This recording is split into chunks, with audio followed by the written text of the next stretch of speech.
আমার আল্লাহ ডাক দিয়ে কয় 99টা রহমত আর দয়া আমি আল্লাহর কাছে একটা দয়ার কারণে যদি পৃথিবীতে এত মায়া দেখা যায় আমি আল্লাহর কাছে 99টা দয়ার মায়ার কারণে ও বান্দা এত গুনাহ করো তারপরেও আমি আল্লাহ তোমারে গজব দিয়া মাইরা ফালাই না।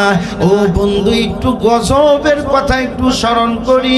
আল্লাহর হাবিব রহমাতুল আলামিন বলেন একজন বান্দা যখন গুনাহ করে এই গুনাহ করার কারণে কমপক্ষে 6টা ঘন্টা ব্যাপী তার গুনাহগুলা লেখা হয় না, কারণ আমার আল্লাহর দয়া সুবহানাল্লাহ কন্যা 6টা ঘন্টা পর্যন্ত এই বান্দার গুনাহগুলো অবিকল ওই অবস্থাতে রেখে দেওয়া হয়। ডান কান্দের ফেরেশতা বাম কান্দের ফেরেশতাকে ডাক দিয়া কয় দুস্ত একটা গুনাহ আগেও লিখবা না পরেও লিখবা না। 6টা ঘন্টা অতিক্রম করার পরে ডান কান্দের ফেরেশতা বাম কান্দের ফেরেশতাকে ডাক দিয়া কয় এখনো কি বান্দা তওবা করে নাই? কয় না এখনো তওবা করে নাই। ওই সময় ডান কান্দের ফেরেশতা বাম কান্দের ফেরেশতাকে ডেকে ডেকে বলে বন্ধু একটা গুনাহ লিখবা এর থেকে বেশি লিখবা না। আর যদি বান্দা শুধু নেক কাজের নিয়ত করে এই নেক কাজের নিয়ত করতে দেরি ফেরেশতা ডাক দিয়া কয় সওয়াব লিখতে দেরি করেন। আল্লাহু আকবার কন্নার মুসলমান। ইহদিনাস সিরাতাল মুস্তাকিম। এখানে উলামায়ে কেরাম আছে, একদম সাদা মাটা একটা আয়াত আল্লাহ তাআলা এখানে দিলেন ইহদিনাস সিরাতাল মুস্তাকিম। আল্লাহ আমাকে সরল সঠিক রাস্তা দেখা। মুফাসসিরিনে কেরাম বলেন এই আয়াতের আগের আয়াতগুলোর প্রতি আমরা যদি খেয়াল করি ইয়্যাকা না'বুদু ওয়া ইয়্যাকা নাস্তাঈন এই আয়াতটা তো আছে নাকি অন্য কোনো আয়াত?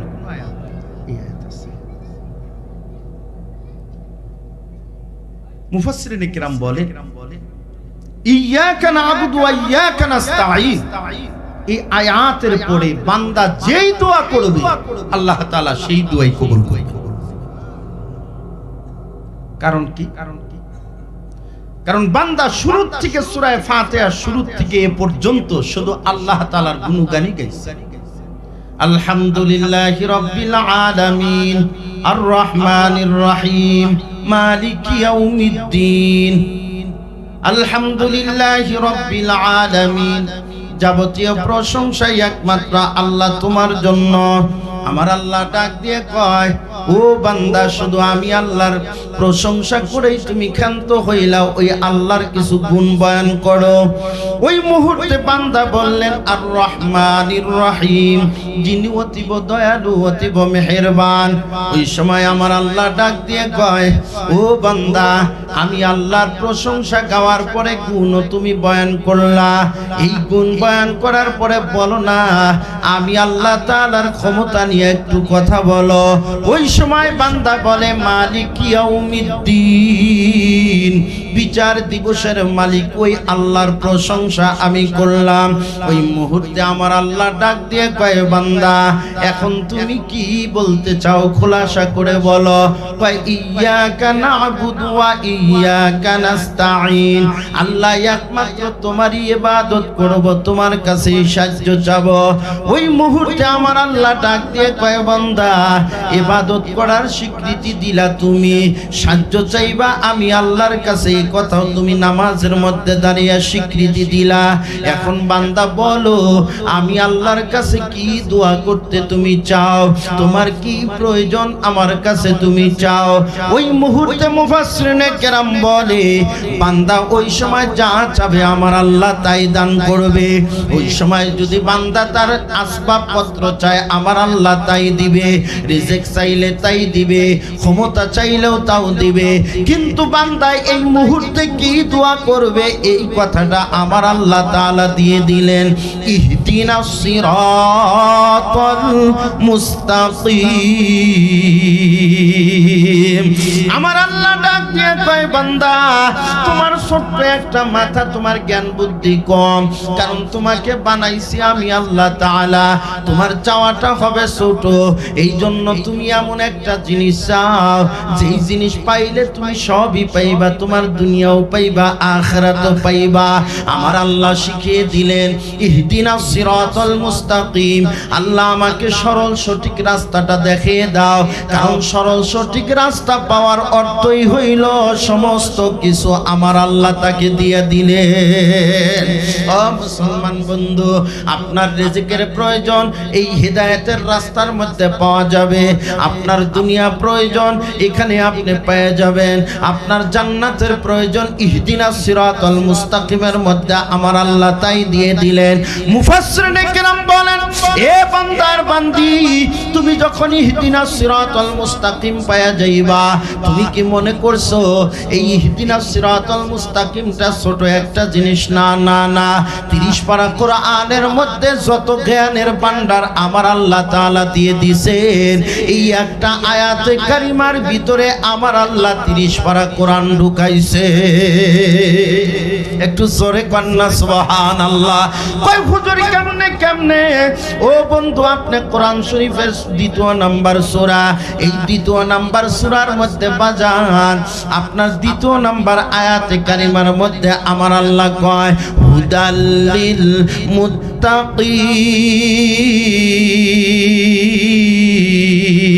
মুত্তাকিন। আমার আল্লাহ তাআলা ডাক দিয়ে কয় হুদাল্লিল মুত্তাকিন।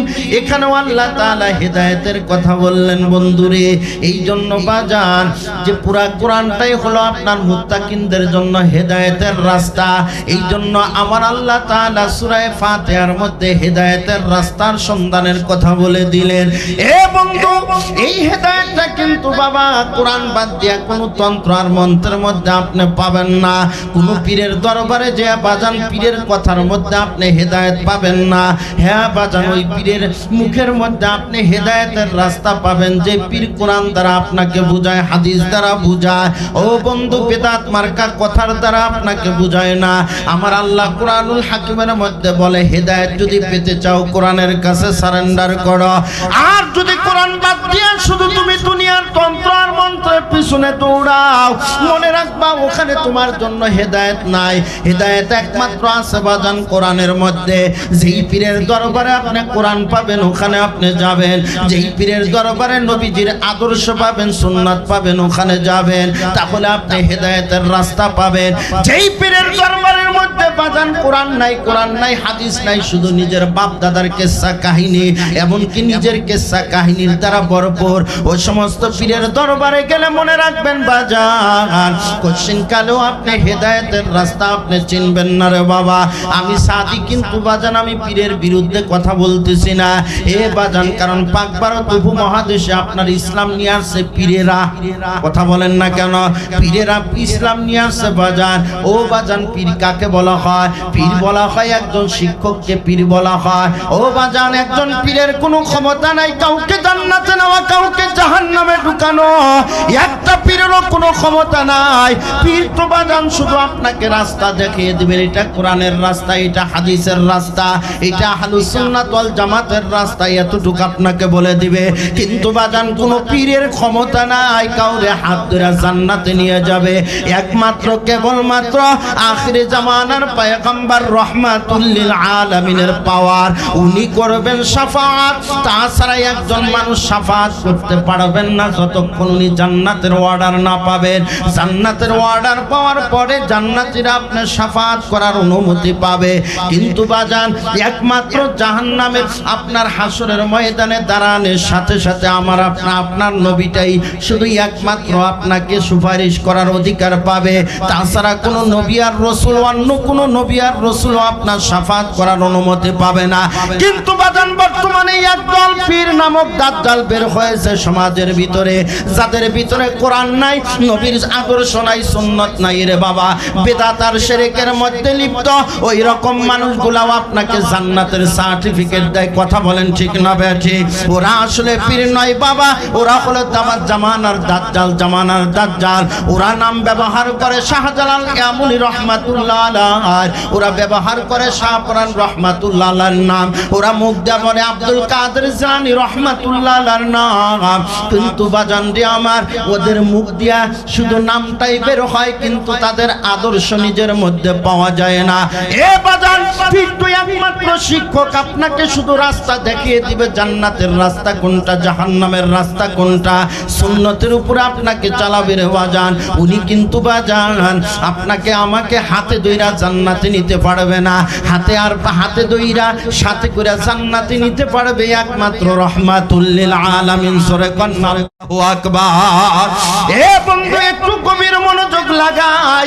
পাক ভারত উপমহাদেশের ভিতরে শুধু আমরা পীরদের কথা শুনি, কিন্তু পীরেরা ইসলাম নিয়ে আসছে, সেই ইসলামটার নামটা কি রে বাজান? আমরা তো বলি ইসলাম নিয়ে আসছে, ইসলাম নিয়ে আসছে, তাদের আদর্শ তো নিজেদের মধ্যে বাস্তবায়ন করলাম না। শাহজালাল রহমাতুল্লাহ আলাইহি, আজকে তার মাজারের মধ্যে আপনি যাবেন, আমি নিজের চোখে দেখে আসছি বাজান যে আমার ঢোল তবলা বাজাইয়া গানের আসর জমায়। জোরে কন্না নাউজুবিল্লাহ। এ বন্ধু, যেখানে আল্লাহর পয়গম্বর রহমাতুল লিল আলামিন বললেন আমি দুনিয়ার জমিনে আগমন করেছি ঢোল আর তবলার বিরুদ্ধে অবস্থান নেওয়ার জন্য, আর তুমি পীরের দরবারে ঢোল তবলা বাজাও, আর এটাকেই তুমি মনে করো নাজাতের একটা মাধ্যম। না বাজান, না না না, যেই দরবারের মধ্যে ঢোল তবলা থাকবে রে বাবা, ওটা কখনো আহলুস সুন্নাত ওয়াল জামাতের আকীদাদারি কোনো দরবার হতে পারে না। কথা বলেন না কেন মুসলমান? এ বন্ধু, আমার কথাগুলো হয়তো আপনাদের গাত্রদাহ হতে পারে, আপনাদের কষ্ট হতে পারে, কথাটা বোঝার জন্য আমি আপনাদেরকে বলি। আমি মাঝে মাঝে উদাহরণ দেই, অনেক বাউল ফকির আউল ফাউলেরা বলে হুজুর গানের দ্বারা অন্তর নরম হয়, অনেক মুরব্বীরা দেখা যায় গান শুনে চোখের মধ্যে পানি আসে। এ বাজান, আমি তাদেরকে বলি ভাই হ্যাঁ, তোমার গানের দ্বারা তোমার অন্তর নরম হয়, এটা ঠিক আছে, কিন্তু বাজান রে আমার কোরআনের দ্বারা অন্তর নরম হয় কি হয় না? হয় না। এ বাজান, কোরআনের দ্বারা অন্তর নরম হয়, আবার দেখা যায় গানের দ্বারা অন্তর নরম হয়। আমি তো মাঝে মাঝে বলি বাবা, কই যে আপনার চিরাটা আপনার গরুর সোনা দিয়াও ভিজাইলে বেজে কি বেজে না? বেজে না। এ কথা ক, বেজে না। পানি যখন পাই নাই, অস্ট্রেলিয়ান গরু যেভাবে সোনাইতেছে, কাদা ধইরা আপনি সোনাটা নিয়ে ওর ভিতরে আপনি চিরা ভিজাইলেন, ভিজবো না? আর যদি কন্টিকলের পানি দিয়ে অথবা কুয়ার পানি দিয়ে চিরা ভিজাইলাম, ভিজবো কি ভিজবো না? দুই ভেজা কি একটা খাওয়া যায় আর একটা খাওয়া যাবে না। তেমনি ভাবে গুনার আপনার গানের দ্বারা অন্তর বীজানো মানে হলো শয়তানের পেশাব দিয়ে বীজানো। কথা কন না কেন? আর আপনার অন্তরটা কোরআন দ্বারা বীজানো মানে হলো আল্লাহ তাআলার ওই রহমতার দয়ার দ্বারা আপনার অন্তর নরম হয়। আমাদের ভিতরে এক শ্রেণীর মুসলমান সমাজের মধ্যে বসবাস করে বাবা, কোরআন দিয়া কিছু বুঝাইলে তাদের অন্তর নরম হয় না, আর গান গায়া যদি বোঝানো হয় দেখবেন তাদের অন্তরের মধ্যে আপনার দেখা যায় অন্তরের মধ্যে বাজান যে আমার রেখাপাত করে, চোখ দিয়ে পানি বের হয়। আমি ওই শ্রেণীর মানুষদেরকে বলবো বাবা, এক শ্রেণীর মানুষ আমাদের সমাজের মধ্যে বসবাস করে যারা আব্দুল কাদের জিলানীর কথাও বলে। আমি আপনাদেরকে নিয়ে আসতেছি হেদায়েতের রাস্তা কাকে বলে। আব্দুল কাদের জিলানী রাহমাতুল্লাহ আলাইহি, উনি আমরা তাদেরকে বলি, তাকে আমরা বলি বড় পীর আব্দুল কাদের মহিউদ্দিন আব্দুল কাদের জিলানী রাহমাতুল্লাহ আলাইহি। ওনার নামেও আমাদের সমাজে অতিরঞ্জিত কিছু ঘটনা আমাদের সমাজের মধ্যেও বর্ণনা করা হয়। এই যে আপনাদের পুগলি, এই পুগলি অঞ্চলে আপনার আসছে ওই এলাকার থেকে, কাশাদর এলাকার থেকে এক হুজুর আমার আগ মুহূর্তে উনি বয়ান করে গেলেন, কই যে একদিন আজরাইল আলাইহিস সালাম নাকি কাঁধের মধ্যে বস্তা নিয়ে ঘুরতেছে। শুনছে কি নিয়ে ঘুরে? উনি কি তোলা তোলে? কয় বস্তা নিয়ে ঘুরে। আমি কই হুজুর আবার কি ওয়াজ করে রে? কাছে যা চুপ করে বসলাম, চেনে নাই, কারণ অন্যরকম বক্তাদের মতো তার আমি হাবা কাবা গাইতে যাই না, সিভিল ব্যাস সাইডে যায় বসলাম, যারা চেনে খালি হুজুর চেয়ারে বসেন, ধুরু বিয়া চেয়ার নিচে নিচে যখন বইসা আমি ওয়াজ শুনতেছি, উনি কয় কাদের মধ্যে ঝুলনা নিয়া হযরতে আজরাইল গড়ে। বড় পীর আব্দুল কাদের জিলানী ডাক দিয়া বললেন, ঝুলনার মধ্যে কি? কয় সারাদিন যা কামাই করছি, মানে রুহু কবজ করছি, সবগুলাই ঝুলনার মধ্যে।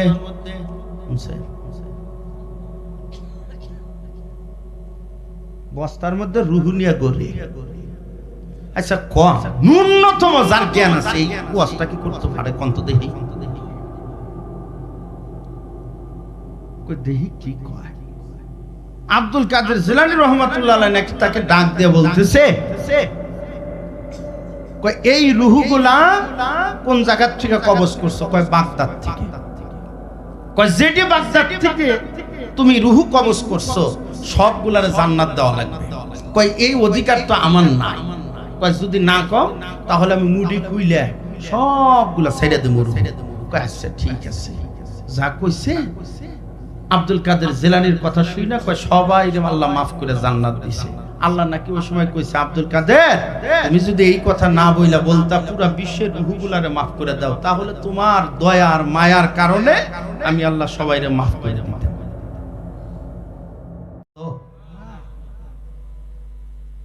একদল পীর নামক দাজ্জালগুলা এই সমস্ত ঘটনাগুলা বড় পীর আব্দুল কাদের জিলানী রাহমাতুল্লাহ আলাইহির নামে বলে বলে তার মর্যাদাকে ক্ষুণ্ণ করা হয়েছে।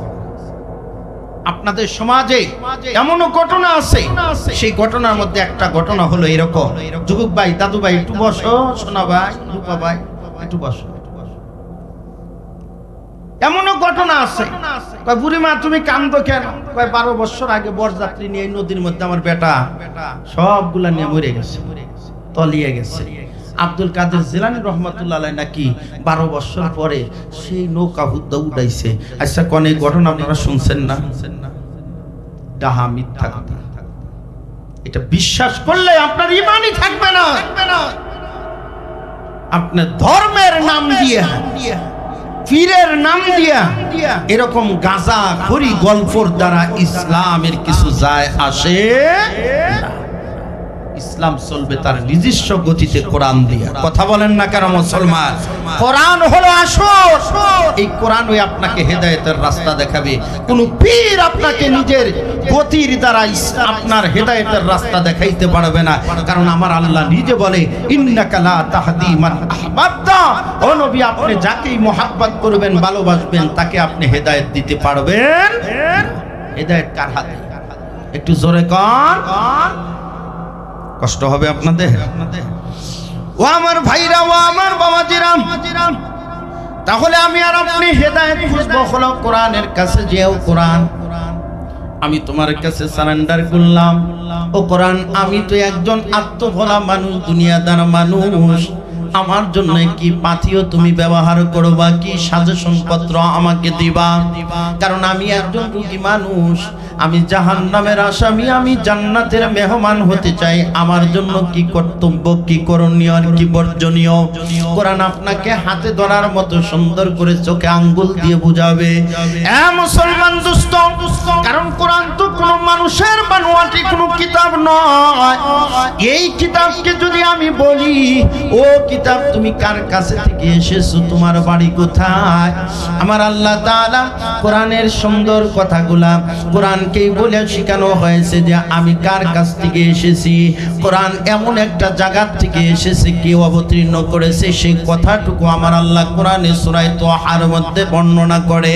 তানসিলাম মিম্মা খালাকাল আরদা ওয়াস সামাওয়াতিল উলা। একটু জোরে কন আল্লাহু আকবার। কোরআন ডাইরেক্ট ডাক দিয়ে বলতেছে, ও সিংদুরা তেহালিয়ার মানুষ, শুনে নাও, আমি কোরআন তানসিলাম মিম্মান খালাকাল আরদা ওয়াস সামাওয়াতিল উলা।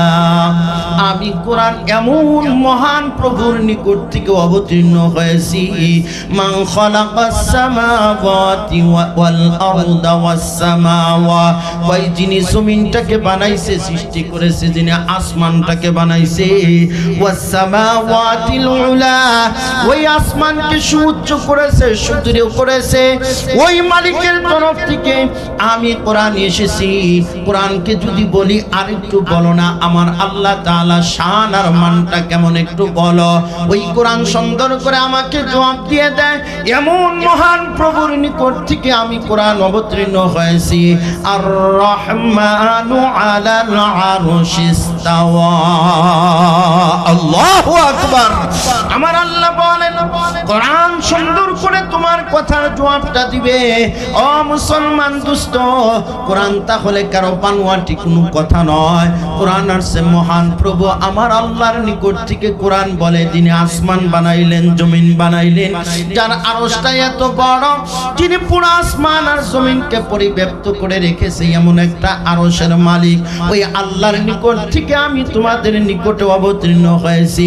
কোরআনকে আমি বললাম, ও কোরআন তুমি কেন অবতীর্ণ হয়েছ? কোরআন আমাকে আপনাকে চোখে আঙ্গুল দিয়ে সুন্দর করে জানিয়ে দেয়, হুদাল্লিল মুত্তাকিন।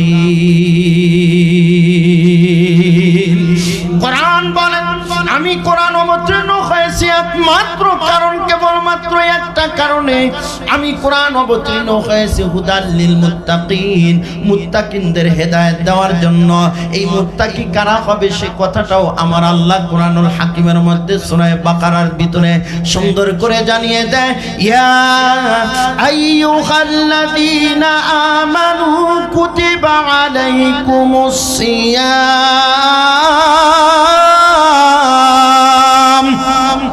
আরেকটু জোরে কন্না আল্লাহু আকবার। মুত্তাকি কেমন করে হওয়া যায়? যে মুত্তাকিদের জন্য আমার আল্লাহ কোরআন হেদায়েত নামক বার্তা নিয়ে আসলেন।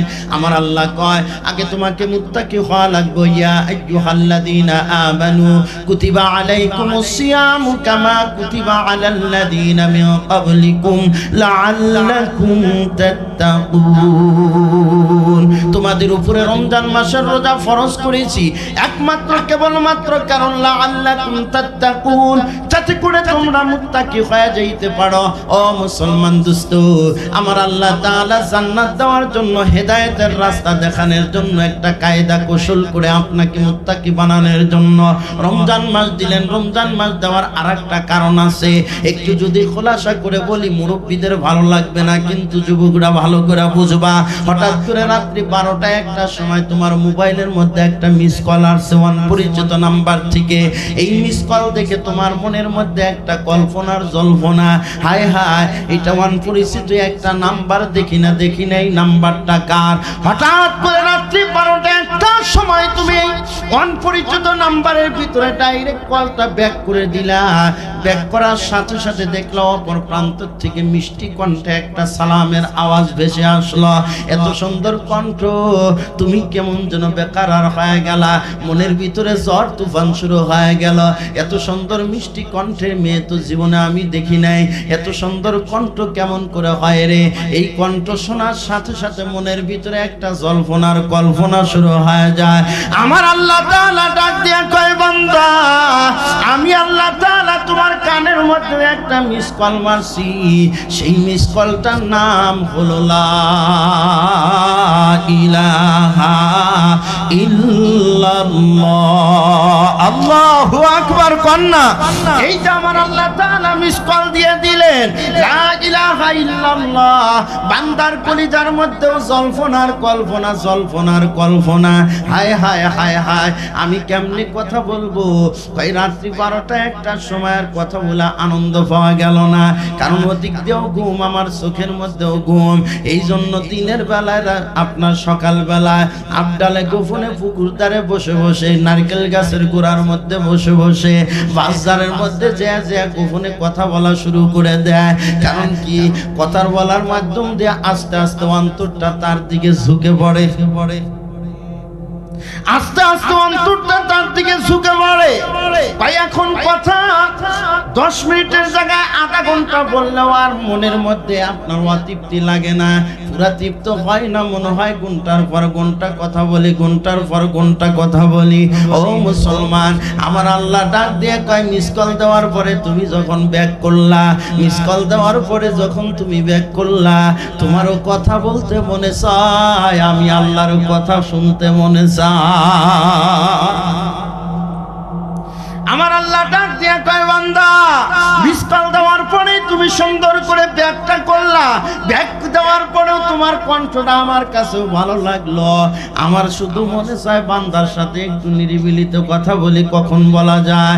আমার আল্লাহ তাআলা নবী মুহাম্মদুর রাসূলুল্লাহ সাল্লাল্লাহু আলাইহি ওয়াসাল্লামের মাধ্যম দিয়া দিনে 5 বার কথা বলার একটা মাধ্যম আমাদের জন্য দিয়ে দিলে। তারপরও বান্দা ডাক দিয়ে কয় আল্লাহ রে, এই 5 বার কথা বইলা মন তো ভরে না। এই জন্য আমার আল্লাহ সহিহ বুখারীর মধ্যে হাদিসটা আসছে, আমার আল্লাহ প্রত্যেক রাত্রিতে আপনার দুনিয়ার আসমানে এসে বান্দাকে ডাক দেয়, ও বান্দা তোমার কি দরকার আমার কাছে চাও, একটু তোমার সাথে একটু কথা বলবো নিরিবিলিতে। বান্দা তাহাজ্জুদের মুসাল্লার মধ্যে দাঁড়িয়ে যায়, বান্দা কথা বলা শুরু করে দেয়। এ বন্ধু, এইভাবে কথা বলতে বলতে বলতে বলতে এই মুহূর্তে বান্দার আর ভালো লাগে না রে বাজার। দেখবেন দুনিয়াদার মানুষগুলার ভিতরে এরকম পাওয়া যায়, ছোট ভাই যদি কোন সম্পর্কের মধ্যে জড়িয়ে যায়, বড় ভাই তার ঘরের মধ্যে কভার দিয়ে রাইখা দেয়, এই কভার দিয়ে রাইখা বলে সাবধান সাবধান, আর কথা বলা যাবে না, মোবাইলটা পর্যন্ত নিয়ে যায়, মোবাইল নিয়ে যায়। আমাদের বাংলাদেশে এরকম কিছু যুবক বান্দা আছে রে বাবা, ওরা দিনের বেলায় নয় রাত্রি বেলায় 24টা ঘন্টা গাড়ির মধ্যে আপনার হাটে বাটে মাজারে যেখানেই যাক না কেন দেখবেন মোবাইলের মধ্যে কোরআন শরীফ তেলাওয়াত করে।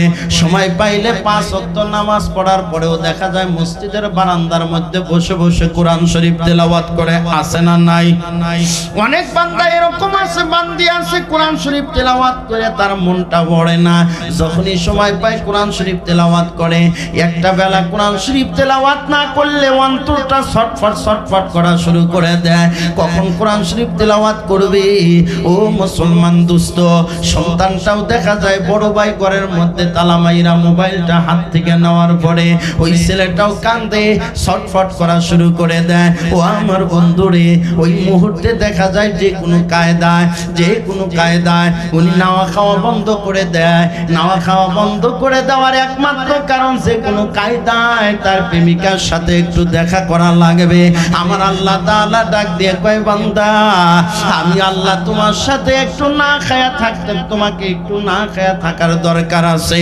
দুনিয়ার প্রেমিকরা প্রেমিকার জন্য যদি না খায়া থাকতে পারে, তাহলে তুমি আমার কেমন প্রেমিক হইলা? তাহলে আমার জন্য কতটুকু তুমি না খায়া থাকতে পারবা? কয় আল্লাহ তোমার জন্য আমি 1 মাস না খায়া থাকবো।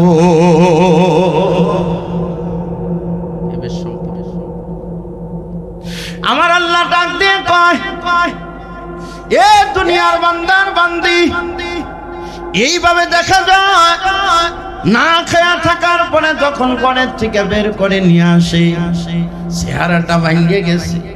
ভাঙ্গে যাওয়ার পরে বড় ভাই গলার মধ্যে জড়িয়ে ধরে কয়, ভাই তোরে আধা মরা মুখ দেখে আমার যেন কেমন লাগে, যা যা তোর জন্য আমি কথা বলার বন্দোবস্ত করে দিলাম। আমার আল্লাহ ডাক দিয়ে কয়, বান্দা তুমি সিজদার মধ্যে আমি আল্লাহ তাআলাকে খুঁজছাও, না খেয়া আমি আল্লাহ তাআলাকে খুঁজলা, এই জন্য আমি আল্লাহ তোমারে ডাক দিলাম তোমার সাথে একটু দেখা করার জন্য। ওই পাগলটা চলে গেল আপনার জেদ্দা আন্তর্জাতিক বিমানবন্দর থেকে, একটানে চলে গেল আপনার খানায় কাবা ঘরের পাশে। দেখবেন মানুষগুলা যখন একে অপরকে দেখতে চায়, এক গাছের ফকর দিয়া অন্য ঘরের আপনার মাইজা দিয়া আপনার ঘরের চিবি দিয়ে এরকম দেখা শুরু করে দেয়। ও আমার বন্ধুগণ, আমার আল্লাহ তাআলা ডাক দিয়ে কয়, বান্দা আমাকে কেমনে দেখবা? ভাই একবার সাফা মারওয়া সাই করার সময় আমার দিকে তাকিয়ে থাকে আমার বান্দা, আবার 7টা তোয়াফ দিয়েও আমি আল্লাহ তাআলাকে খোঁজা শুরু করে দেয়। আমার আল্লাহ তাআলা ডাক দিয়ে কয়, বান্দা তুমি আমাকে দেখতে চাও, কিন্তু আমি আল্লাহ তাআলা তোমাকে দেখার জন্য একটা চোখ তো এখনো পর্যন্ত দেই নাই, কারণ এই মাইটা চোখ দিয়ে তুমি আমি আল্লাহ তাআলাকে দেখতে পারবা না। আমাকে দেখার জন্য একটা পাওয়ারফুল চোখ আমি আল্লাহ দান করব জান্নাতের মধ্যে। ওই সময় আমাকে প্রাণ ভরে বান্দা দেখতে পারবা। ও আমার মুসলমান দোস্ত, তাহলে ওই মুত্তাকি হওয়ার জন্য আমাকে আল্লাহর জন্য না খেয়ে থাকতে হবে। আর মুত্তাকি হইলে কোরআন আমাকে হেদায়েত দিবে। আমি তো শুরুতে বলছি যে কোনো পীর মুরিদের দ্বারা, পীরের দ্বারা আপনি হেদায়েত পাবেন না। ওই পীর আপনাকে কোরআন দিয়ে হেদায়েত দিবে, নবীজির হাদিস দ্বারা আপনাকে হেদায়েত দিবে। ও আমার মুসলমান, পীরকে শুধু শিক্ষকের স্থানে রাখবেন, অন্য কোনো জায়গার মধ্যে রাখার দরকার নাই। ওটাও শুধু আমার একজন শিক্ষক, তাছাড়া এর থেকে বেশি আর তাকে আমার কিছু মনে করা যাইবে না। ও আমার মুসলমান দোস্তরে, একটু সামনে একটু গভীরভাবে একটু মনোযোগ লাগাই। কারণ কোরআন দ্বারা কেন আল্লাহ তাআলা আমাকে হেদায়েত দিবেন? কারণ এই কোরআনটা বড় দামি। এই কোরআন যার সিনার মধ্যে থাকবে, ওই সিনাওয়ালা মানুষ, কোরআনওয়ালা মানুষটাও আল্লাহর কাছে বড় দামি হয়ে যাবে। কেমন দামি হয়ে যাবে? ও আমার বন্ধুগণ, একটু খেয়াল করুন। এই যে পাক ভারত উপমহাদেশে একটা মাদ্রাসা আছে, নাম তার দারুল উলুম দেওবন্দ। নাম শুনছেন? খুব কষ্ট হইতেছে আপনাদের? দারুল উলুম দেওবন্দ মাদ্রাসা।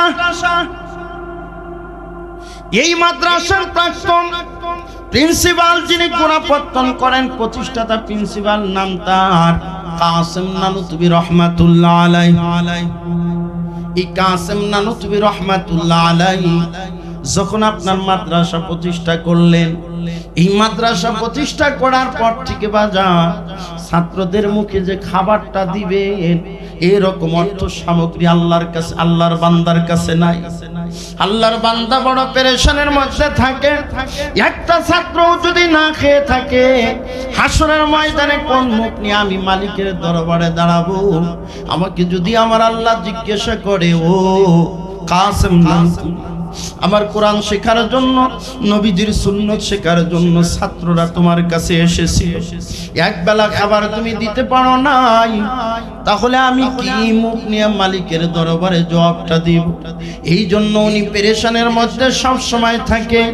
ওই সময় কাসেম নানুতুবি রহমাতুল্লাহ আলাইহি ছাত্রদেরকে যা পারেন খাওয়া দাওয়া করান।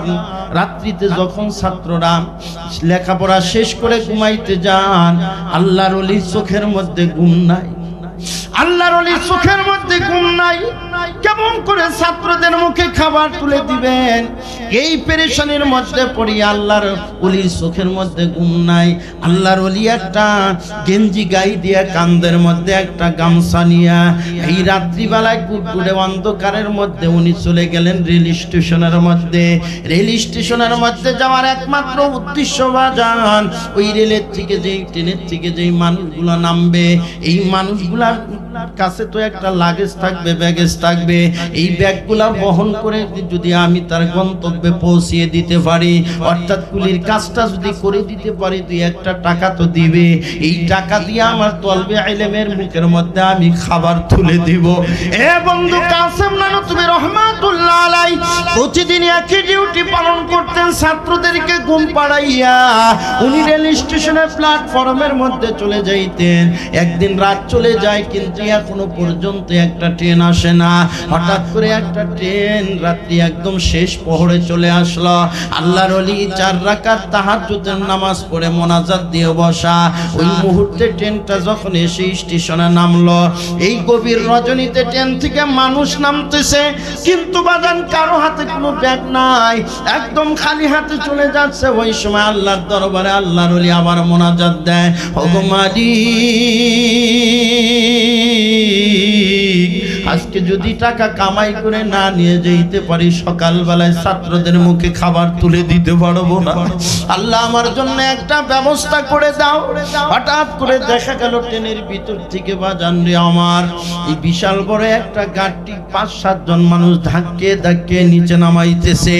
এই নিচে নামানোর পরে আল্লাহর ওলি কাসেম নানুতুবি রহমাতুল্লাহ আলাইহি ওই গাড়ির নিকটে যাওয়ার পরে ডাক দেয়া বলে, কার গাড়ি এইটা? একজন জেন্টলম্যান, একজন ভদ্রলোক, খ্রিস্টান ভদ্রলোক ডাক দিয়ে বলেন, এই গাড়িটি আমার। এই গাড়িটি বহন করার মতো লোককে আপনি খুঁজতেছেন? কয় যে একজন কুলির আমার বড় প্রয়োজন। কয় যদি কিছু মনে না করেন, ও সোনা, এই গাড়িটা ধরে আমার মাথার মধ্যে তুলে দিবেন। ওই সময় খ্রিস্টান লোকটা ডাক দিয়ে বলতেছে, আপনার চেহারা সুরত দেখে তো মনে হয় একদম হ্যাংলা পাতলা, এত বড় বোঝা তো আপনি বহন করতে পারবেন না। কয় না, আপনি মেহেরবানি করে আমার মাথার মধ্যে আপনি একটু তুলে দেওয়ার ব্যবস্থা করে দেন।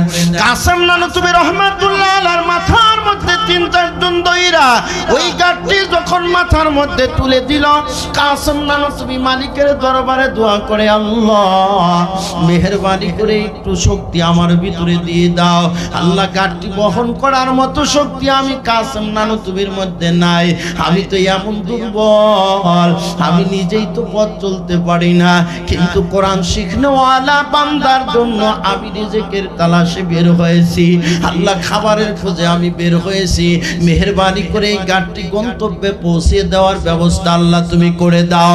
ওই মুহূর্তে দেখা গেল গাড়িটা নিয়ে রওনা করছেন, আর পিছনে পিছনে খ্রিস্টান ভদ্রলোক চিন্তা পড়ে গেল, এত বড় গাড়ি যা 3-4 জন ধরে নড়াচড়া করা কষ্ট হয়ে যায়, আর এরকম হ্যাংলার পাতলা মানুষটা কিভাবে একা বহন করে রওনা করছে আমার দেখতে হবে।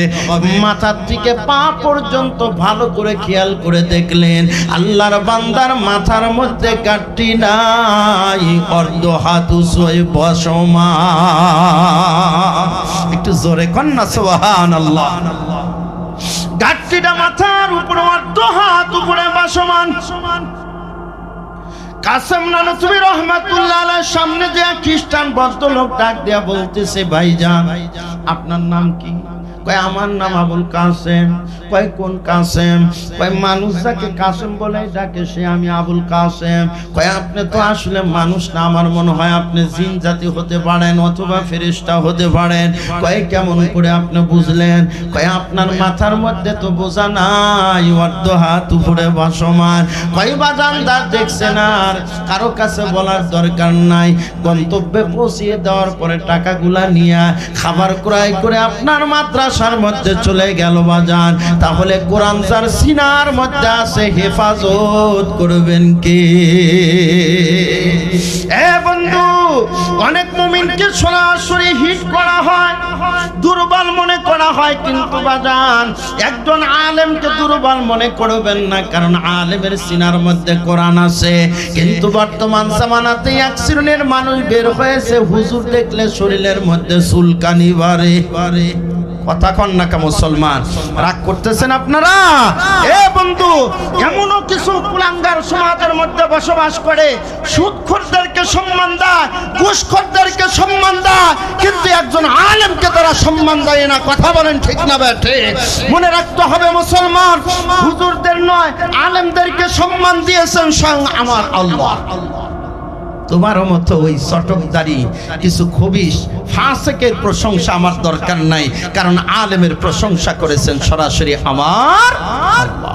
একটু জিকির করে লা ইলাহা ইল্লাল্লাহ।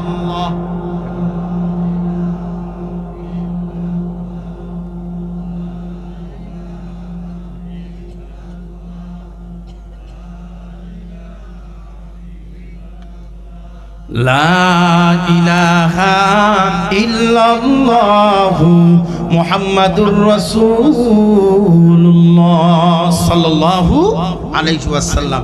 আর কিছুক্ষণ বয়ান করলে কি আপনাদের কষ্ট হবে? না না, কালেকশন করে দেই, কালেকশনটা করে দিই, কারণ কালেকশনেরই দরকার বেশি আমাদের। কারণ হলো বয়ান তো মাশাআল্লাহ আপনারা শোনেনি, আমার আমিনুর ভাইয়ের কাছ থেকে শুনছেন, রবিউল ইসলাম ভাইয়ের কাছ থেকে বয়ান শুনছেন। আমি গুনাহগার যা বললাম, আসলে কোরআনের কথা বলে শেষ করা সম্ভব, কারণ কোরআন হলো মহাসমুদ্র। আমার মতো ক্ষুদ্র জ্ঞানী, আমার মতো ক্ষুদ্র পাপী, আমার মতো বড় এক পাপী মানুষ আর কতটুকু আর বলবো? কোরআন তো মহাসমুদ্র। আমার আল্লাহ বলে, লাউ আনজালনা হাযাল কুরআন জাবালিল লারাআইতাহু। আল্লাহ তাআলা বললেন, এই কোরআনকে আমি পাহাড়ের উপরে নাজিল করতে চাইলাম। পাহাড় বলে, আল্লাহ এ আমার দ্বারা সম্ভব না, কারণ যে ওয়েটেবল কোরআন, তোমার যে ওজন, এই ওজন আমি সহ্য করতে পারবো না। আল্লাহু আকবার কন্যা কন্যা হুজুর, এই কোরআন না আপনি নাড়াচাড়া করতেছেন, নাড়াচাড়া করতেছেন, কই ওজন তো মনে হয় না, নয় 1/2 কেজি ওজন হবে, নয় 1 কেজি ওজন হবে, এর থেকে বেশি নয়। কিন্তু পাহাড় কোরআন নিতে চাইলো না, সেই কোরআন আবার কোন কোরআন? এখানে এই আয়াতের দিকে তাকে আমাদের সমাজে একদল বের হইছে, কয় কোরআন হলো 90 পারা। কোরআন কয় পারা? আস্তাগফিরুল্লাহ, আস্তাগফিরুল্লাহ। আজকে দেখলাম এক লেখা, উনি লিখছে হযরত আলীকে তুরাব কেন বলা হয়, মাটির পিতা কেন বলা হয়? কয় যে হাসরের ময়দানে এক শ্রেণীর মানুষগুলাও বলবে, ইয়া লাইতানি কুনতু তুরাবা, হায় হায় আমি যদি মাটি হয়ে যাইতাম। কয় এই আয়াতটা হযরত আলীর শানে, নাউজুবিল্লাহ। কোন এই আয়াত হলো জাহান্নামী যারা হবে তাদের শানে। আর উনি কয় যে হযরত আলীকে দেখে আফসোস করবে আর বলবে, হায় হায় আলীকে চিনি নেই রে, এই জন্য আমরা মাটি হইতে চাই। নাউজুবিল্লাহ কইতেন না? আসলে কোরআন ওরা বুঝে না, ওরা যে কিভাবে কোরআনের অপব্যাখ্যা করে। ওই যে এক খবিশ ব্যাখ্যা করছে এইভাবে, কয় গাঁজাও আল্লাহর নিয়ামত। কি কইছে? গাঁজাও আল্লাহর নিয়ামত। কই কেন? কই ফাবি আইয়ি আলাই রাব্বিকুমা তুকাদ্দিবান। আল্লাহ কইছে আমার কোন নিয়ামতকে তোমরা অস্বীকার করবা? তাহলে গাঁজাও তো আল্লাহর একটা নিয়ামত, এই নিয়ামতকে তো আর অস্বীকার করা যাবে না। আমি তার কমেন্টসে এইটাই লিখে দিছি, বুঝাইছি যে গুও তো আল্লাহর নিয়ামত। আপনি ভালো ভালো দামি দামি খাবার খান, যদি পায়খানা না হয় ওর থেকে কষ্ট আর আছে? আরে সব খাইছে, পায়খানা হয় না, আপনার মাথার চুলও থাকবে না, আপনার চোখ লাল টকটকা হয়ে যাবে, ঘুমও হবে না, হাঁটতেও শান্তি পাইবেন না, যেখানে যাবেন অশান্তি। আর পায়খানা করলেন, এই জন্য তো আল্লাহর রাসূল সাল্লাল্লাহু আলাইহি সাল্লাম বলে, আলহামদুলিল্লাহিল্লাযী আযহাবা আন্নিল আযা ওয়া আফানি। এই দোয়া পড়ো, কারণ পায়খানাও আল্লাহর একটা বিশেষ রহমত আর দয়া। পায়খানা করার সাথে সাথে আল্লাহ শুকরিয়া আদায় করো। আমি এই জন্য বললাম পায়খানাও আল্লাহর নিয়ামত, এটা খাস না কে? মুসলমান দোস্ত, কোরআন এমন একটা মহাগ্রন্থ, আল কোরআন, যা আপনার পাহাড় নিতে চাইলো না। কারণটা কি রে বাবা? আপনার যখন আপনার মক্কা শরীফ বিজয়টা করা হলো, মক্কা বিজয় করা হলো, মক্কা করে কাবা ঘরের ভিতরে আল্লাহর পয়গম্বর 360টা মূর্তির দিকে হাত আপনার এরকম লাঠির দ্বারা ইশারা করে আর বলে, যা আল হক ওয়া যাহাকাল বাতিল ইন্নাল বাতিলা কানা যাহুকা। এই আয়াতটা যখনই পাঠ করে তখন মূর্তিগুলা উপর হয়ে ভাঙ্গা খান খান হয়ে যায়। ও মুসলমান, কিন্তু একটা মূর্তি অনেক বহু চায়। ওই সময় আল্লাহর পয়গম্বর হযরত আলী রাদিয়াল্লাহু আনহু কে ডেকে ডেকে বলেন, আলী রে, তুমি আমি নবীর কাঁধের মধ্যে বর করে ওই পাথরের মূর্তিটাকে টেনে নামাও। ওই সময় হযরত আলী ডেকে ডেকে বলে, পয়গম্বরে আরবি, আপনি হলেন এত দামি নবী, এত দামি নবী, যেনার স্থান হলো আমার আল্লাহর পরে এত বড় সম্মান আপনি নবীর। ওই নবীর কাঁধের মধ্যে আমি আলী কেমন করে পা দেব? এটা আমার দ্বারা সম্ভব না গো নবীজি। মেহেরবানি করে আপনি আমি আলীর কাঁধের মধ্যে চড়ে আপনি মূর্তির দিকে আপনার হাতের লাঠি দিয়ে আপনি আঘাত করুন, এমনি পড়ে যাবে, ভেঙে যাবে, খান খান হয়ে যাবে, টুকরা টুকরা হয়ে যাবে। আল্লাহর পয়গম্বর ডাক দিয়ে বললেন, ও আলী, তুমি কিন্তু এটা পারবা না, বরদাস্ত করতে পারবা না। কয় নবীজি, আপনি কিন্তু খুব একটা হাইটের মানুষ না, খুব একটা মোটা তাজা মানুষ না, আপনি হলেন স্বাভাবিক মানুষ, একদম উঁচাও না, একদম বেটেও না, স্বাভাবিক পর্যায়ের একজন মানুষ, আবার একদম মোটাও না, একদম চিকনাও না, একদম টল ফিগারের মানুষ আপনি পয়গম্বর। আপনি আমি আলীর কাঁধের মধ্যে চড়ে তারপরে আপনি মূর্তির দিকে আপনার লাঠি দ্বারা আঘাত করুন। আল্লাহর নবী ডাক দিয়ে বললেন, আলী, এটা তুমি পারবা না, পারবা না। কয় না নবী, আমি পারবো। আল্লাহর পয়গম্বর শুধু তার কাঁধের মধ্যে নিজের শাহাদত আঙ্গুলিটা রাখলেন, রাখার সাথে সাথে হযরত আলী বেহুশ হয়ে জমিনের মধ্যে পড়ে গেল। বেহুশ হয়ে জমিনের মধ্যে পড়ে যাওয়ার পরে জ্ঞান ফিরে পাওয়ার পরে হযরত আলী রাদিয়াল্লাহু আনহু ডাক দিয়ে কয়, নবী গো, আপনি কি আমার কাঁধের মধ্যে আপনার পা মোবারক রেখেছিলেন? কয়, না রে আলী, আমার শাহাদাত আঙ্গুলিটা তোমার কাঁধের মধ্যে রেখেছিলাম। ওই মুহূর্তে হযরত আলী বললেন, কেমন যেন মনে হলো সাত তবক আসমান আর জমিন আমি আলীর কাঁধে রাখা হয়েছে। আলী, এই জন্য আগেই বলছিলাম তুমি এটা সহ্য করতে পারবে না, কারণ নবীজি বলছেন সহিহ বুখারীর কিতাবুল ওহী, ওহীর অধ্যায়ের চ্যাপ্টারগুলো আপনি খুলে দেখবেন, বাংলা হাদিস আছে, ওখানে পাওয়া যায় আল্লাহর পয়গম্বরের উপরে যখন ওহী অবতীর্ণ হতো, সাত দিন বাড়তে প্রচন্ড ঠান্ডার ভিতরে আল্লাহর রাসূল দরদর করে কাঁদতেন। এমনকি উটির উপরে সোয়ার হওয়া অবস্থায় আল্লাহর রাসূলের উপরে যখন ওহী অবতীর্ণ হতো, প্রচন্ড শক্ত মাটির ভিতরে, পাথরি মাটির ভিতরে আল্লাহর রাসূলের বহনকৃত উটের পা জমিনের মধ্যে দেবে যেত। একজন সাহাবী বলে, একদিন হঠাৎ করে আমার উরাতের উপরে নবীজির উরু মোবারক ছিল, ওই সময় নবীজির উপরে ওহী অবতীর্ণ হওয়া শুরু হলো, আমার মনে হয় আমার পায়ের এই নলাটা ভেঙে চুরমার হয়ে যাচ্ছে, এত ওজন। আমরা তো মনে করি কোরআন এমনি, আসলে কোরআন এমনি নয়, এমনি কাগজের কোরআন দেখে দেখে কথা মনে করবেন না যে হুজুর এর আবার কি পাওয়ার, আপনি বুঝবেন না এর পাওয়ারটা কি। কারণ কোরআনের একটা আয়াত দিয়ে যদি একজনকে ফুক দেওয়া হয়, বলেন তো কাজে লাগে কি লাগে না? ওই যে এক ডাক্তার কয়, হুজুর এত লেখাপড়া একটা লাভটা কি? ফু দিয়েই যদি কাজ হয় তাহলে আর মানে আমাদের ডাক্তারি বিদ্যার লাভ কি? উনি আর বিশ্বাস করতে পারতেছে না। ওই সময় হুজুর ডাইরেক্ট বললেন, ডাক্তার সাহেব নো মাইন্ড, কোনো মাইন্ড করবেন না, আপনার জন্মের সমস্যা আছে।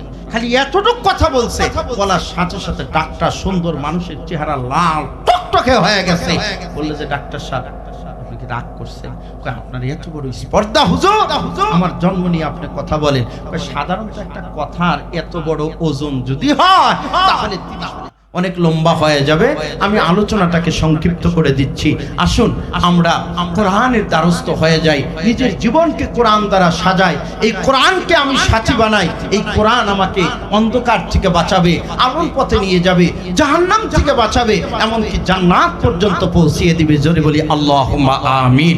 এখন আসুন, এই কোরআন তো আমরা পাবো এরকম মাদ্রাসা থেকে, কথা বলেন, মাদ্রাসা থেকে। মাদ্রাসা থাকবে, কোরআন থাকবে, মাদ্রাসা থাকবে না, কোরআন থাকবে না, মাদ্রাসা থাকবে না, মসজিদের ইমাম পর্যন্ত থাকবে না, কথা বলেন। কারণ এই মাদ্রাসাই হলো আলেম তৈরি করার ফ্যাক্টরি, কোরআন পণ্যওয়ালার ফ্যাক্টরি। এই মাদ্রাসা থাকবে, কোরআন পণ্যওয়ালা বের হবে, আর যার সিনার ভিতরে কোরআন থাকবে ওই মানুষটা অবশ্যই আল্লাহ তাআলাকে ভয় করে চলবে। আপনাকে বড় আলেম হওয়ার কথা বলা হয় না, আপনি শুধু সিনার মধ্যে কোরআনটা ঢুকান, উপকারটা হবে কি?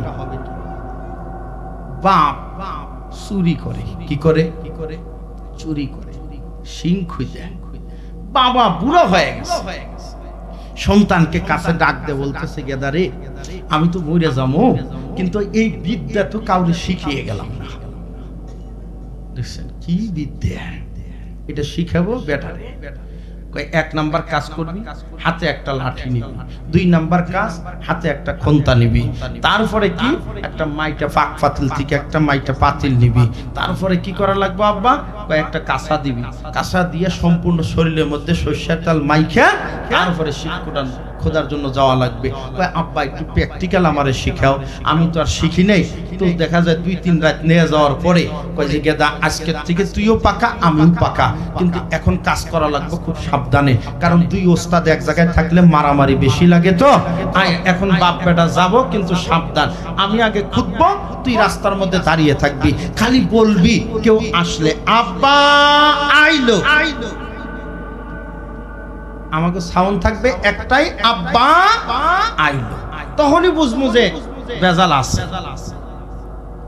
মুসলমান ভাইরা আমার, বাবা একদম ঘরের শীত কোটার পরে আপনার লাঠির মাথার মধ্যে মাইটা পাক পাতিলটা দেওয়ার পরে ভিতরে যেই ঢুকাইছে রে বাজান, পিছন দিক থেকে সন্তান ডাক দিয়া বলেন আব্বা আইলো। ও সব কিছু ফালাইয়া একদম তেহাইলে আপনার নাটুর ভাঙ্গা দিয়া বাট্টা বাজার হইয়া একদম কোকাদার হইয়া 14 খাদা ব্রিজ পাড়ি দিয়া একদম তেহাইলা বাজার পর্যন্ত চলে আসছে। আর বেটা গেছে বাগনুরা দিয়া কইলা বাজার টাজার দিয়া আইসা তেহাইলা বাজার। দুইজন বাপ বেটা একত্রিত হইয়া ডাক দিয়া কয় বেটা রে কাউরে তো আসতে দেখলাম না। কয় আব্বা আমি ডানে তাকাই বামে তাকাই সামনে তাকাই পিছনে তাকাই, ওই সময় আমি দেখি আমার আল্লাহর কোরআনের আয়াতের কথা মনে হয়ে গেছে। আমার আল্লাহ কয় বান্দা যেই দিকে তাকাও না কেন আমি আল্লাহ আছি, জোরে কন্না মারহাবা। এ বান্দা তুমি কোন দিকে তাকাইবা আমি আল্লাহ কিন্তু তোমার শাহরগের থেকেও নিকটে, আমি কিন্তু তোমার নিকটবর্তী আছি। কয় আল্লাহু আব্বা গো মসজিদের ইমাম সাহেবের আয়াত আমি আজকেই শুনছি, হুজুরের শুক্রবারের বয়ানের মধ্যে এই কথাটুক বলছেন যে তুমি যেই দিকে তাকাও না কেন আমি আল্লাহ কিন্তু তোমাকে দেখতে পাচ্ছি, তুমি যেই কাজই করো না কেন দুনিয়ার মানুষ না দেখলেও আমি আল্লাহ দেখি। কয় আব্বা আমি তো দেখলাম বাড়িওয়ালা দেখে নাই, পাশের বাড়ির মানুষও দেখলো না, দুনিয়ার কেউ না দেখলে একমাত্র দেখেন আমার আল্লাহ। এখন বলেন তো এই কোরআনের আয়াতের তাসির সন্তানের দিলে পড়ছে কি পড়ে নাই? পড়ার কারণে বাজান বিশাল বড় অন্যায় থেকে বাঁচা গেল। তেমনি ভাবে আমার সন্তানকে কোরআন শিখাইলে ও অবশ্যই বিপদ থেকে বাঁচা যাবে, দুনিয়ার বিপদ এবং কি আখিরাতের বিপদ থেকেও বাঁচা যাবে। ও মুসলমান দোস্ত, এই জন্য মাদ্রাসার প্রতি আমাদের আবেগটা বেশি রাখা দরকার, কারণ দিন শিক্ষার জন্য সবচাইতে বড় মার্কাজ হলো দ্বীনি মাদারিসগুলা, মাদ্রাসাগুলা। ও আমার বন্ধু, আমার পয়গম্বর বলে তলাবুল ইলমি ফরিদাতুন আলা কুল্লি মুসলিম, কই প্রত্যেক নর এবং নারীর উপরে ইলমে দ্বীন শিক্ষা করা ফরজ। এ বন্ধু কেমন ফরজ? আল্লাহর পয়গম্বর বদরের যুদ্ধের থেকে যখন কাফের মুশরিকদের বহরকে নিয়ে আসতেছে 70 জন কাফের, এই 70 জন কাফেরকে বন্দী করে মদিনাতুল মুনাওয়ারাতে নিয়ে আসার পরে রে বাবা এক একজন মানুষকে মুক্তিপণ হিসাবে বাজান 4000 সর্বনিম্ন 4000 টাকার বিনিময়ে তাদেরকে ছেড়ে দেওয়া হলো। এক শ্রেণীর মানুষ ছিল একদম নিম্নবিত্ত পরিবারের মানুষ, তারা টাকা পয়সা দিয়ে আপনার মুক্তিপণ আর আদায় করতে পারে না। আল্লাহর পয়গম্বর কাফেরদেরকে ডেকে ডেকে বলল, ও কাফের সম্প্রদায়, তোমরা যেহেতু টাকা দিয়া পয়সা দিয়া তোমরা সারা পাইতে পারবা না, তার চেয়ে বরং তোমরা একটা কাজ করো, আমাদের মুসলমান সন্তানদেরকে তোমরা জ্ঞান শিখাও, লেখা শিখাও, পড়া শিখাও। এই লেখার পড়া শিখানোর মাধ্যম দিয়ে তোমাদেরকে মুক্তিপণ আমি নবী ঘোষণা করে দিলাম। তাহলে মানবতার নবী, মেহনতি শ্রমিক মানুষের নবী আমার নবী ডাক দিয়ে বলেন কাফেরদেরকেও নিযুক্ত করে দিলেন মুসলমান সন্তানদেরকে লেখাপড়া শিখানোর জন্য। ও মুসলমান দোস্ত, তাহলে আমার নবী এত ইলমের প্রতি, দ্বীনি ইলমের প্রতি এত বড় সজাগ দৃষ্টি রাখতেন, তাহলে আমরা মুসলমান দাবি করলে আমাদেরও সন্তানদেরকে দ্বীনি ইলম শিক্ষার দরকার আছে না নাই? সবারই কার কার? আল্লাহু আকবার, আলহামদুলিল্লাহ। হাত নামা। হুজুর শুধু ইলমে দ্বীন শিক্ষা করামু, এটা আবার কেমন? আমার আপন মামাতো ভাই নিচে বসা আছে, আবার ওই যে মিয়া ভাইও বসা আছে, অনেকেই। কারণ এই এলাকার আমি পাইকারি বাইক না, ব্যাকের কাছেই বাইক না। আচ্ছা বলেন তো, আমার মা বাবা আমাকে ইলমে দ্বীন শিখিয়ে ঠকছে না জিতছে? একটু জোরে কন। আমি সব জায়গায় বলি আমার মা বাবা আমাকে দ্বীনি ইলম শিক্ষা দিয়ে ঠকেন নাই। আমি তো এমনও কথা আমি কোদালিয়ার জমিনে এভাবেও বলি, চেয়ারম্যানও নিচে বসা থাকে, আমি ডাইরেক্ট বলি আমার এলাকার যারা কোটিপতি ধনী মানুষ আছেন, আপনারা এক মাসে যা খান আমি 2 দিনে তা খাই। কোরআনের বরকতে। কথা কন না কেন?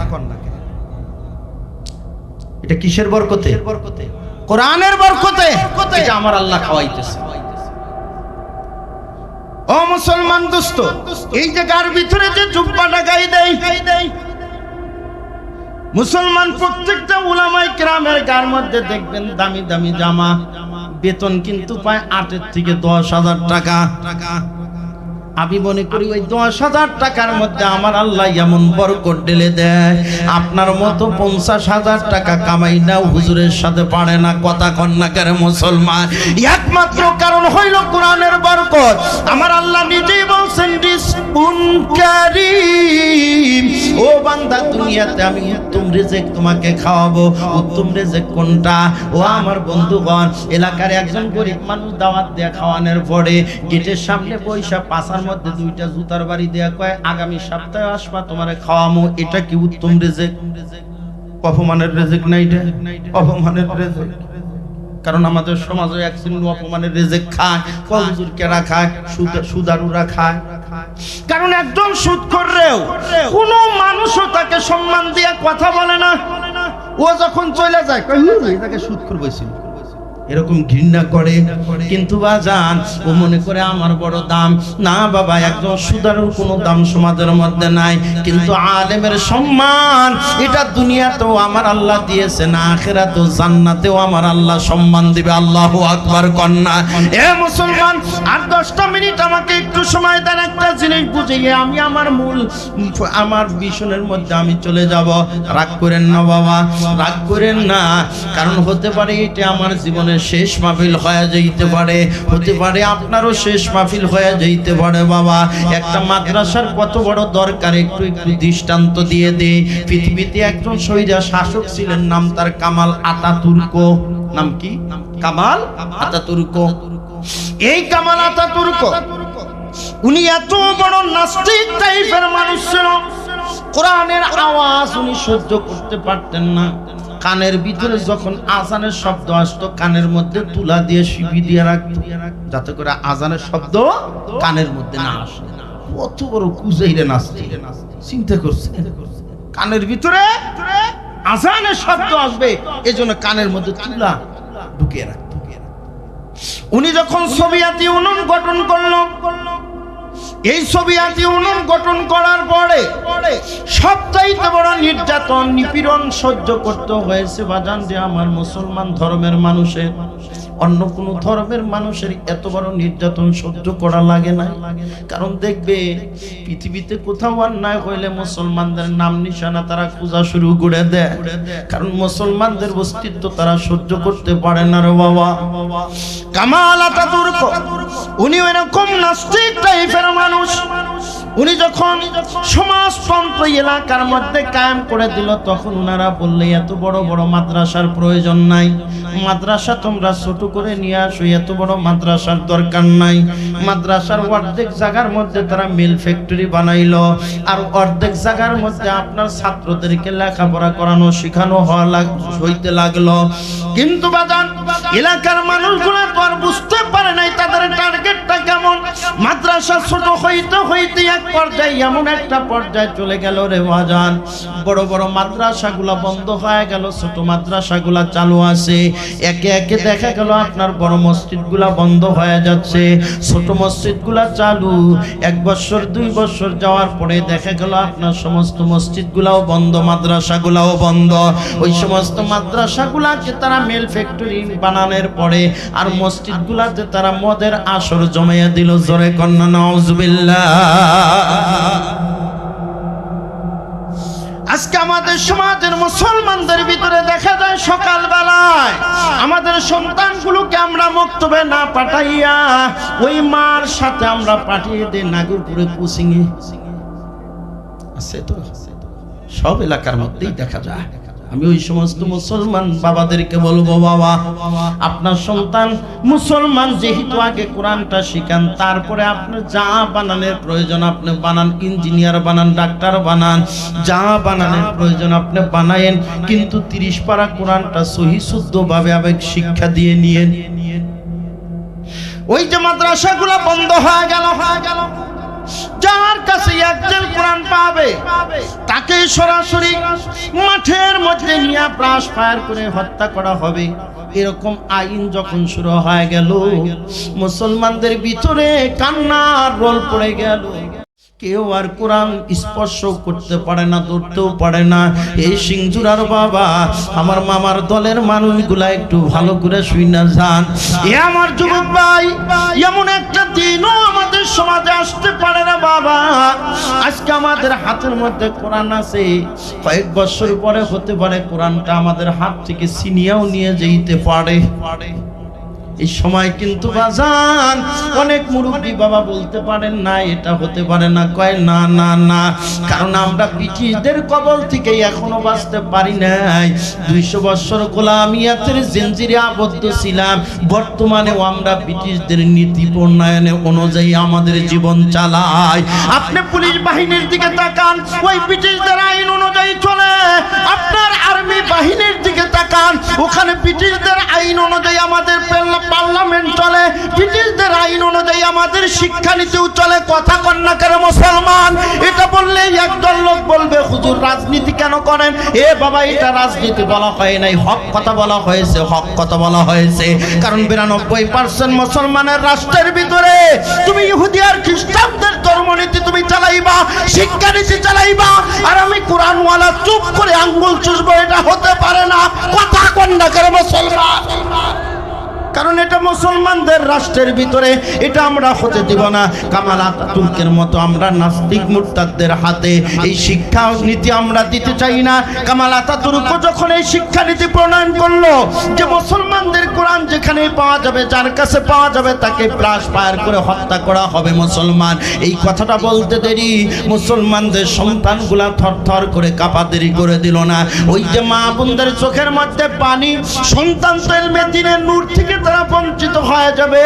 ও সিংহরা তেহালিয়ার মা বোন, আপনারাও শুনে নেন, আগেকার জামানার মার বর্তমান জামানার মা বোনদের মধ্যে অনেক বড় পার্থক্য। এখনো পর্যন্ত অনেক নানি দাদিরা এখনো পর্যন্ত গুনগুন করে কোরআন শরীফ তেলাওয়াত করে। কথা কন না কে? এখনো পর্যন্ত তেলাওয়াত করে। আর নতুন বউ বাড়িতে আসার পরে 1 মাস খুব সুন্দর তেলাওয়াত করে, তারপরে এই যে মাকড়সার জাল কোরআন শরীফকে খায়া ফালায়, ওনার আর কোনো তাল না।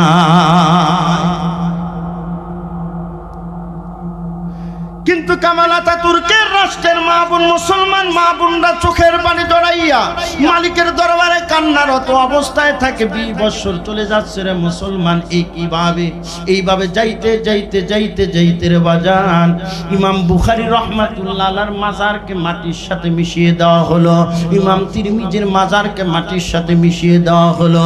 এই ভাব করতে করতে এমন একটা স্মৃতি চিহ্ন তারা রাখলো না মুসলমানদের। বুখারা প্রদেশের ভিতরে এক শ্রেণীর আলেম মাথার মধ্যে গামছা এবং মাথার মধ্যে মাথাল নিয়ে, হাতের মধ্যে পাচুন নিয়ে আপনার ক্ষেতের মধ্যে কাজ করা শুরু করলো। আর মুসলমান করে সন্তান তার মারা কামলার সাজে সাজাইয়া ওই সমস্ত আলেমদের ক্ষেতের মধ্যে পাঠিয়ে দিল। ওই যে পাচুন দিয়া নিরা, আর পিছনে পিছনে ছাত্ররা ওস্তাদের মুখ থেকে আপনার মুখস্থ কোরআন হেফজ করে। একটু জোরে কন্যা সুবহানাল্লাহ। এই ভাব করতে করতে এমন পর্যায়ে চলে গেল যে পুরা দেশের ভিতরে একটা কপি কোরআনও নাই। যেই কোরআনটা তারা স্বচক্ষে দেখবে 20টা বছরের মধ্যে কোরআনের কপি আর সোভিয়েত ইউনিয়ন নামক রাষ্ট্রের ভিতরে পাওয়া যায় না। আমাদের বাংলাদেশের একটা ডাক্তারি দল ডাক্তারি করার জন্য সোভিয়েত ইউনিয়ন রাষ্ট্রে তাদেরকে প্রেরণ করা হচ্ছে। একজন ডাক্তার, দিনাজপুরের ডাক্তার বাবা, এই ডাক্তার উনি ছোট সময় কোরআন শরীফ শুদ্ধ করে শেখার কারণে ওনার কর্মক্ষেত্রে এবং বাড়িতে থাকাকালীন উনি কোরআন ছাড়া কোথাও যায় না। যেখানে যায় কোরআনটা বুকের মধ্যে নিয়ে ঝুলাইয়া যায়। যখনই সময় পায় কোরআন ছাড়া উনি কিচ্ছু বোঝে না। আর বর্তমান জামানার মানুষ মোবাইল ছাড়া কিছু বোঝে না। উল্টা ছোট্ট বাচ্চা এখন কথাই বাকি পড়ে না। এই জন্যই তো মাঝে মাঝে আজকে সকালবেলায় ফজর করে একটু না ঘুমাইলে তো আর হয় না, একটু বিশ্রামের প্রয়োজন। ঘুমাইছি, এক মহিলা আসছে বাচ্চা নিয়ে, কয় হুজুর স্বপ্নে খালি লাইতে। কি করে স্বপ্নে? কেন লাথি দেয়? কিছুই তো বুঝি না হুজুর। এইরকম করে এইরকম করে, ওর বাপের এই যে নাকের এইটা উঠিয়ে হেলাইছে লাথি দিয়ে। কি কয়ে লাথি দেয়? কয় গমের সময় ওটা তো হুজুর শোনা যায় না, কিন্তু একদিন শুনছি, কয় আমি শিবা। কি রে, কি কয়? আবার শিবা, এটা আবার কি? হুজুর ওই যে মোবাইলের মধ্যে যে কার্টুন দেখে কি জানি কয় শিবা কার্টুন, ওইটা মানে স্বপ্নের ভিতরে ওর বাপের লাথি মারছে আর কয় শিবা। ও ঠিকই আছে, তাহলে ওর আর জার ফুকের কোনো কারবার নাই। আজকের থেকে মোবাইল বন্ধ করেন, শিবা সব দূর হয়ে যাবে। কতক্ষণ রাখে, কারণ দিনের বেলা যা দেখে সন্তানরা কফি বক্সের মধ্যে নিয়ে কার্টুন করে উনি বিমানবন্দরে যাওয়ার পরে বাংলাদেশ ইমিগ্রেশন গেটের মধ্যে দাঁড়ানোর পরে ওই কার্টুনটা চেক করার পরে বলা হচ্ছে এই কোরআন সোভিয়েত ইউনিয়ন রাষ্ট্রের মধ্যে নেওয়া যাবে না, কারণ ওই রাষ্ট্রে কোরআন এলাও না। ওই রাষ্ট্রে কোরআন এলাও না। ওই সময় ডাক্তার বলেন আমার কোরআন আমাকে দিয়ে দেন, কারণ ইমাম বুখারীর রাষ্ট্রের ভিতরে আমি যাব, মুসলমানদেরকে আমি কোরআন হাদিয়া দিব, আমাকে কোরআনগুলো নিতে দেন। কয় না, আপনি আমাদের বাংলাদেশের সম্পদ, এই কোরআনের কারণে আপনার উপরে সমস্যা সৃষ্টি হবে, এটা আমরা চাই না, না আমাকে কোরআনগুলো দিয়ে দেন। শেষ পর্যন্ত এক জেল কোরআন শরীফ নিয়ে আল্লাহর গোলাম ডাক্তার মহোদয় বিমানে যখন বসলেন, বিমানটা যখন মস্কো আন্তর্জাতিক বিমানবন্দরে যে ল্যান্ড করলো, ল্যান্ড করার পরে যখন ইমিগ্রেশন গেটের মধ্যে যখন উপস্থিত হয়ে গেলেন, যখন এইভাবে চেক করতে করতে এই কিতাবটা পাইলেন, বললেন এই কিতাবটা কি? হলি কোরআন, এটা হলো পবিত্র কোরআন। ওই মুহূর্তটা আপনার ইমিগ্রেশন গেটের অফিসার ডেকে ডেকে বলে, ও ভাইজান, আমাদের দেশে তো কোরআন এলাও না, এই কোরআন আপনাকে নিয়ে যেতে দেওয়া হবে না, যার কাছে কোরআন পাওয়া হবে তাকে ব্রাশ ফায়ার করে হত্যা করা হবে। ওই মুহূর্তে ডাক্তার ইমানে বলে গর্জিয়াস হয়ে ডেকে ডেকে বলে, কোরআনের জন্য জীবন দিতে আমি প্রস্তুত আছি, কিন্তু কোরআনকে আমার বুকের থেকে আমি এক চুল নাড়াইতে দেব না। আল্লাহু আকবার। জীবন দিব, তারপরে আমি কোরআন ছাড়ব না, কারণ কোরআন আমার জীবন, কোরআন আমার মরণ। ও ইমিগ্রেশন গেটের অফিসার, তুমি কি জানো না মুসলমানদের জীবনের অক্সিজেন হলো কোরআন?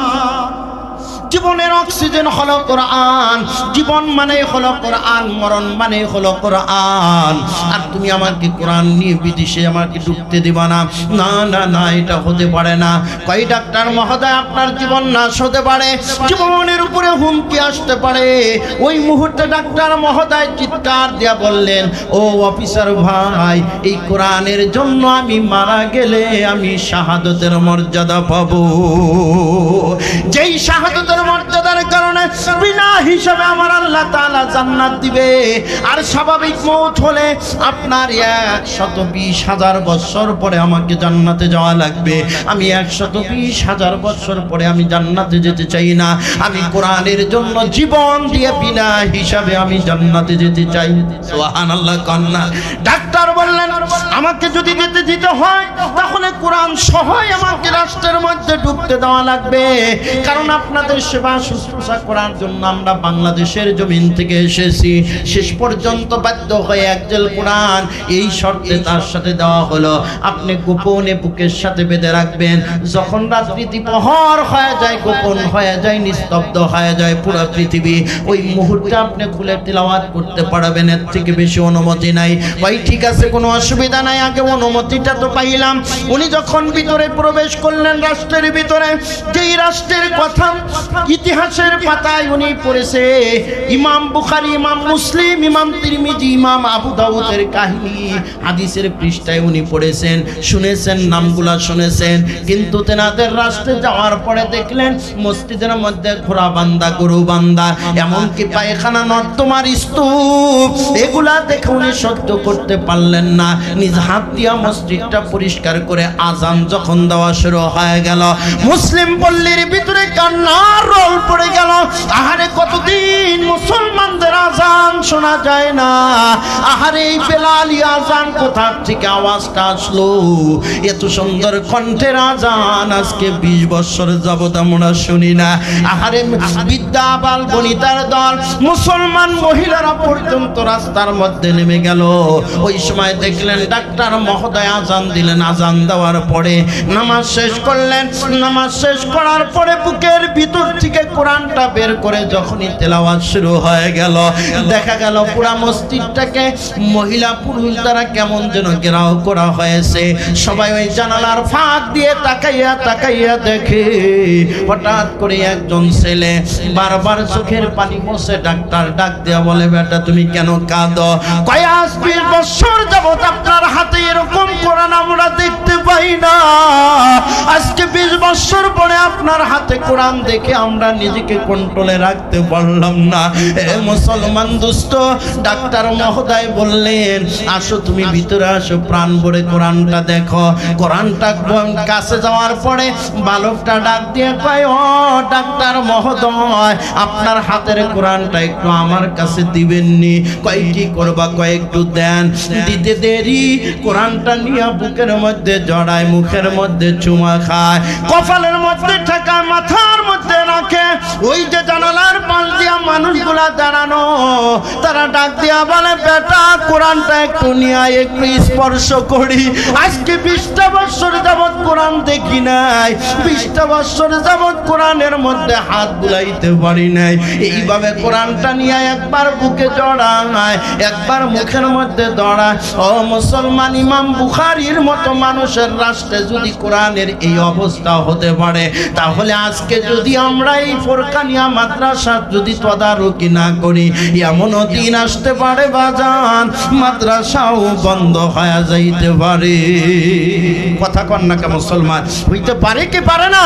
হইতে পারে। আমরা কদরদানি যদি না করি, এদেরকে যদি আমরা সঠিকভাবে ব্যবহার না করি, তাহলে মাদ্রাসা বন্ধ হয়ে যাবে। আর যে এলাকার মাদ্রাসা বন্ধ হয়ে যায়, রহমতের দরজাও বন্ধ করে দেওয়া হয়।